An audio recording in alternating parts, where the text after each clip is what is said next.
Assalamualaikum warahmatullahi wabarakatuh. Waalaikumsalam warahmatullahi wabarakatuh. Hello everyone. Let me introduce myself. I am Anissa Putri. My student number is 2321004. I wanna explain about teaching young learners. Okay. Because then the first one is planning lesson for children. The second, what shall I teach? The third is teaching vocabulary. And the last is playing in English classroom.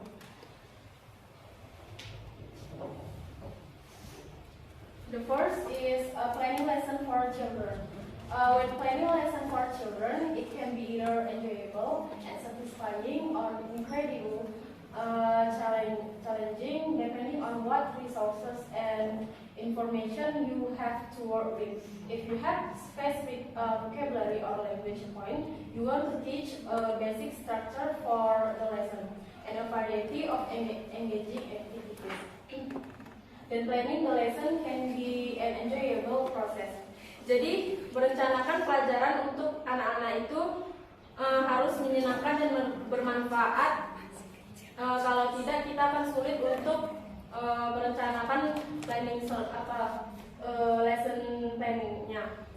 Jadi kita harus mengetahui kata atau bahasa spesifik yang ingin kita ajarkan kepada anak-anak dan garis besar dasar tentang bagaimana pelajaran akan berlangsung. Selanjutnya itu berbagi kegiatan menyenangkan untuk dilakukan bersama anak-anak. Jika kita tidak memiliki hal tersebut, kita akan kesulitan dalam mengatur planning lessonnya.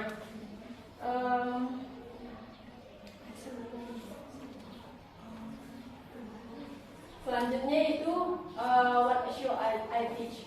The first thing a teacher needs to decide is what she wants to teach.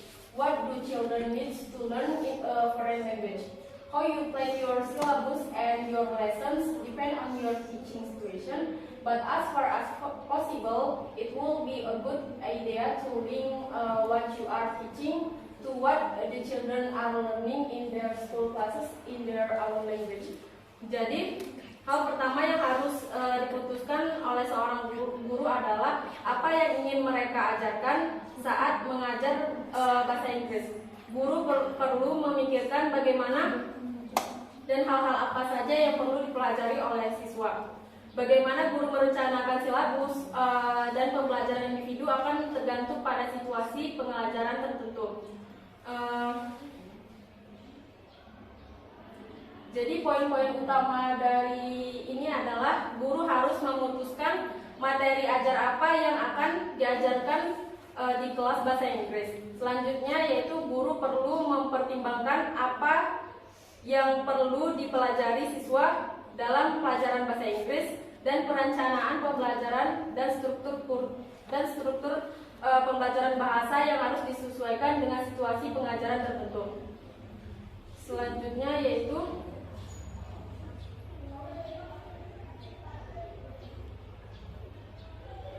here are a couple of pointers to keep in mind when deciding what you are going to teach.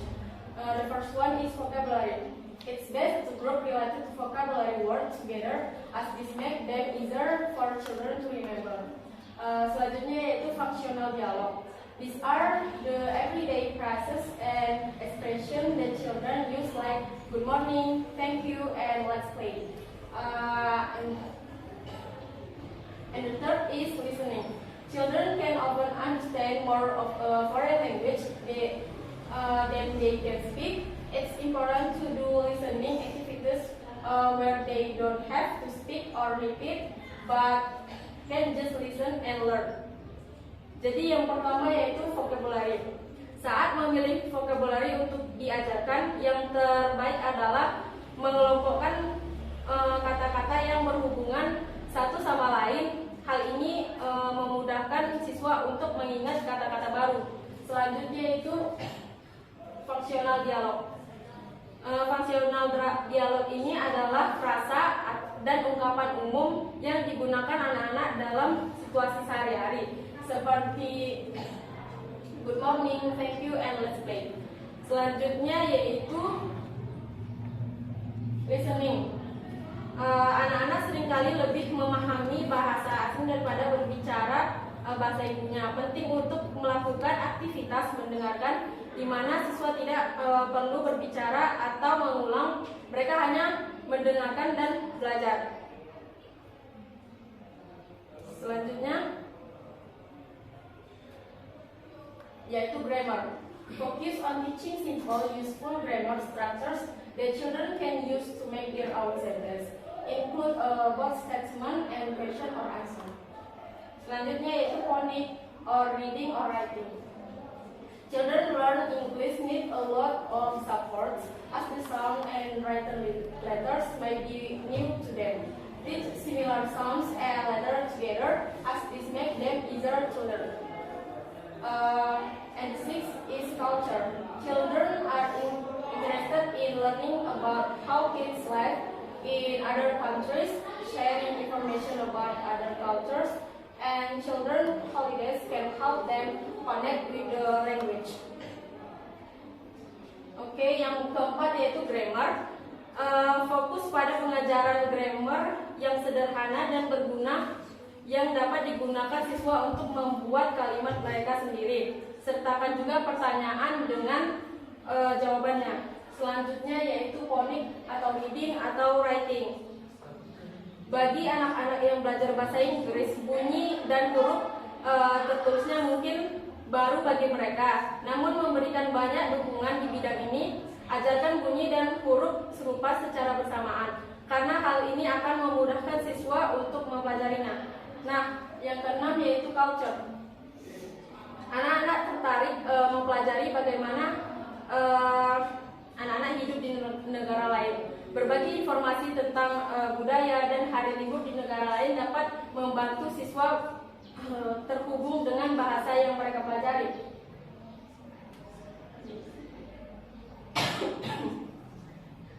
Nah, the main idea is to use technique that make it easier for children to learn a new language, like grouping vocabulary, focusing on useful everyday language, and providing lots of listening and cultural learning opportunities.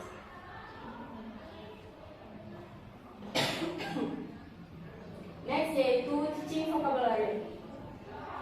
The first one, teach words that children are likely to come across often and that interest them. For example, for a child interested in cooking, words like recipe and ingredient would be useful and meaningful. The second is integrate vocabulary learning into the four language skill, yaitu listening, speaking, reading, and writing. For example, use new vocabulary words in a listening activity or have students refer to a word cloud when writing. Jadi, yang pertama dalam teaching vocabulary adalah ajarkan vocabulary yang mungkin sering ditemui oleh anak-anak dan menarik bagi mereka. Misalnya, jika seorang anak tertarik pada memasak, maka ajari mereka tentang kata-kata seperti resep dan cooking. Nah, selanjutnya yaitu memasukkan vocabulary baru ke dalam aktivitas yang melatih tempat keterampilan berbahasa. Empat keterampilan bahasa yaitu listening, speaking, and reading, and writing. Next yaitu playing in English classroom. Games are fun and children enjoy playing them. This is a strong reason for including games in English language classes. Playing games is an important and natural part of how children grow and learn. Through games, children experiment, discover, and interact with their surroundings. Games add variety to a lesson and increase motivation by giving children a good reason to use the target language. Jadi belajar bermain game itu merupakan hal yang menyenangkan bagi anak-anak dan mereka sangat menikmatinya. Dalam alasan ini, mengapa game digunakan? Karena game sangat bagus untuk memasukkan permainan sebagai bagian dari pembelajaran bahasa Inggris. Menambahkan permainan ke dalam pelajaran bahasa Inggris memberikan variasi dan meningkatkan motivasi siswa dalam menggunakan bahasa asing. Nah, poin-poin pentingnya yaitu anak-anak sangat suka bermain game dan itu akan menjadikan game sebagai alat untuk dalam mengajar. Selanjutnya yaitu why use song to children. The first one is they are memorable and so makes students remember the language. The second is they can be great fun, and the biggest factor that makes them fun for the kids is how much the teacher likes them. So you have a perfect motivation for using your own favorite. The third is they allow for lots of repetition of the language without kids getting bored as long as you add variation. Vital for learning in small children. Jadi menggunakan song di dalam teaching English for young learners ini memudahkan children itu untuk mengingat dan memudahkan mereka mengingat vocabulary yang didengarkan mereka melalui lagu. Selanjutnya yaitu lagu bisa sangat menyenangkan dan faktor yang paling penting adalah sebagian besar siswa tersebut sangat enjoy di dalam pelajaran menggunakan lagu.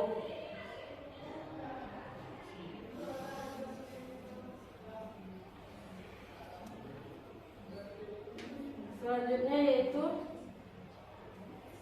using stories. Stories are perfect for teaching young learners because children already love stories and are already motivated at the truth of listening to one.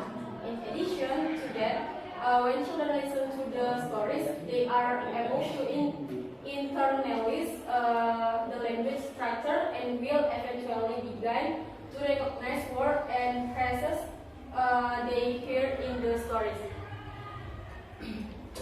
Jadi menggunakan cerita untuk mengajar pembelajaran itu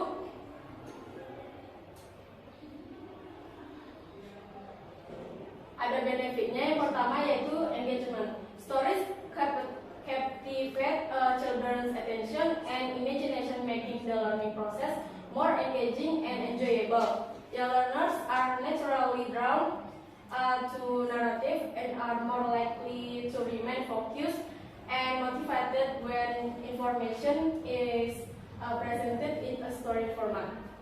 The second yaitu comprehension.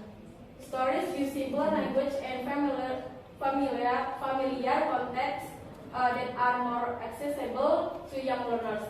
This helps them better understand and retain the information being conveyed as they can relate into their own experiences and prior knowledge. And the third is vocabulary development. Stories introduce new vocabulary words in a contextual way, making it easier for young learners to understand and remember the meaning of this word. The repetition of key terms within the story also reinforce their learning. Jadi benefit yang pertama yaitu engagement. Engagement adalah keterlibatan. Story memikat perhatian dan imajinasi anak, membuat proses belajar menjadi lebih menarik dan menyenangkan. Young learners juga secara alami tertarik pada narasi dan cenderung tetap fokus dan termotivasi ketika informasi disajikan dalam format cerita. Selanjutnya yaitu comprehension. Stories menggunakan bahasa yang lebih sederhana dan konteks yang familiar sehingga lebih mudah diakses oleh pelajar, diakses oleh young learners. Hal ini membantu mereka lebih memahami dan mengingat informasi yang disampaikan, karena mereka dapat membaca stories ini karena kata-katanya yang lebih sederhana. Selanjutnya yaitu vocabulary development. Stories memperkenalkan kosakata baru secara kontekstual sehingga memudahkan young learners untuk memahami dan mengingat arti kata-kata tersebut. Nah, selanjutnya yaitu concept exploration. Stories can be used to explore complex ideas or abstract concepts in a more concrete and relatable manner. By embedding this concept within a narrative, young learners can better grasp and apply the information. And the fifth is emotional connection. Stories often evoke emotional response, which can help young learners form a stronger connection with the content. This emotional engagement can enhance their motivation to learn and their overall retention of the information. Nah, yang keempat yaitu konsep exploration. Jadi cerita dapat digunakan untuk mengeksplorasi ide kompleks atau konsep abstrak dengan cara yang lebih konkret dan relevan. Dengan memasukkan konsep-konsep ini ke dalam sebuah narasi dalam cerita, young learners juga dapat memahami dan menerapkan informasi dengan lebih baik. Yang selanjutnya yaitu emotional connection. Story seringkali membangkitkan respon emosional yang dapat membantu young learners membentuk hubungan yang lebih kuat dengan temannya. Keterlibatan emosional ini dapat meningkatkan motivasi mereka untuk belajar dan relevansi informasi secara keseluruhan. Selanjutnya yaitu cognitive development. Listening to and discussing stories and stimulate young learners critical thinking, problem solving, and language development skill.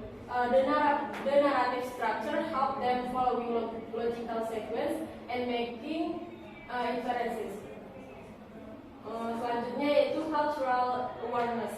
Stories can introduce young learners to diverse cultures, tradition, and perspective, promoting cultural understanding and appreciation.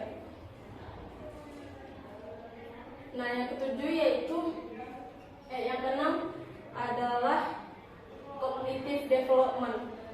Mendengarkan dan mendiskusikan stories dapat merangsang pemikiran kritis, pemecahan masalah, dan keterampilan mengembangkan bahasa young learners. Jadi struktur naratif dari stories ini membantu mereka mengikuti urutan logis dan membuat kesimpulan. Selanjutnya yaitu culture awareness. Stories dapat memperkenalkan young learners pada beragam budaya, tradisi, dan perspektif sehingga meningkatkan pemahaman dan apresiasi budaya. Selanjutnya yaitu using pictures.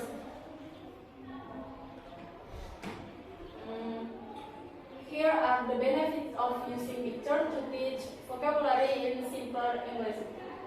In young learners. The first one is easier understanding. Pictures can help students visualize the meaning of new vocabulary words. Students will find it easier to remember and understanding the words because they are linked to visual image. And second is increased attention and motivation. Using pictures can capture students' attention and interest in learning vocabulary. Enjoyable learning activities involving visual can boost student motivation to actively participate.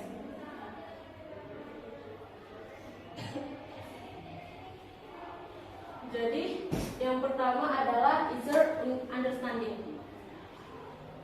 Picture dapat membantu siswa memvisualisasikan arti dari vocabulary baru.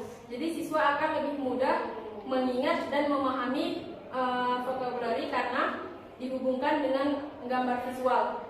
Selanjutnya yaitu increase attention and motivation. Penggunaan picture dapat menarik perhatian dan minat siswa dalam mempelajari vocabulary. Kegiatan pembelajaran menyenangkan yang melibatkan visual dapat meningkatkan motivasi siswa untuk berpartisipasi aktif.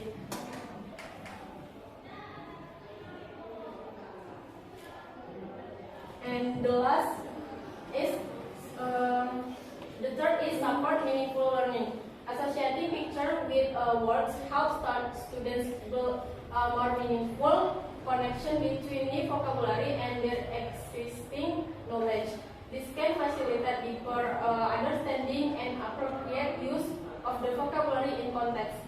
Number 4, visual teaching of abstract vocabulary. Picture can help concretize abstract concepts that are difficult to understanding through verbal explanation alone. This is useful for teaching vocabulary that is abstract or does not have a clear visual counterpart. By leveraging these benefits, using pictures in vocabulary instruction can improve the effectiveness of learning and help students master new words more successfully. Jadi, yang ketiga adalah support meaningful learning. Jadi, mengaitkan picture dengan kata-kata membantu siswa membangun hubungan yang lebih bermakna antara vocabulary baru dan pengetahuan yang mereka miliki. Hal ini dapat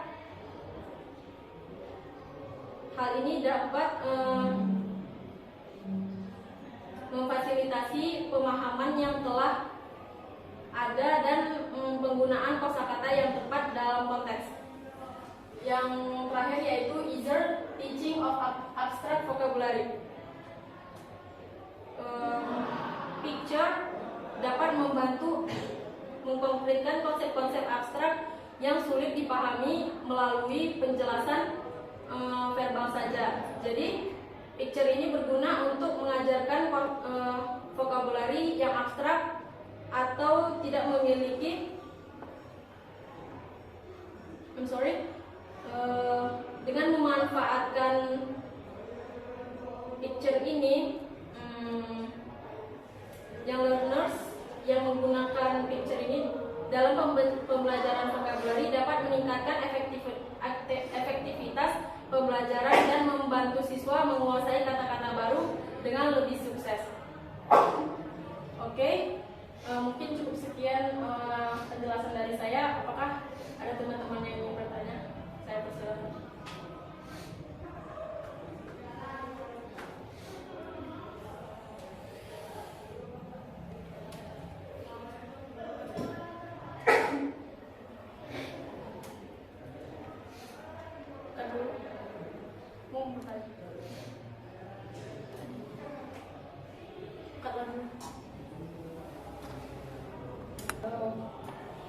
Okay, I'm Abdullah. I want to ask the presenter about what the most effective media we use in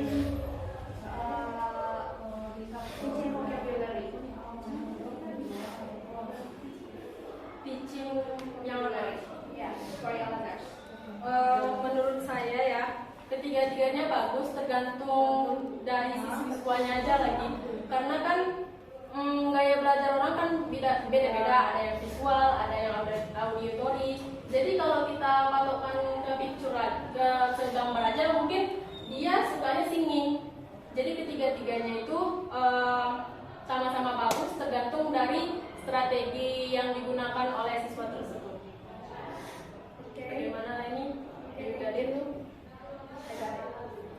Thank you for Leni. Ada teman-teman yang lain ingin bertanya? Jika tidak ada,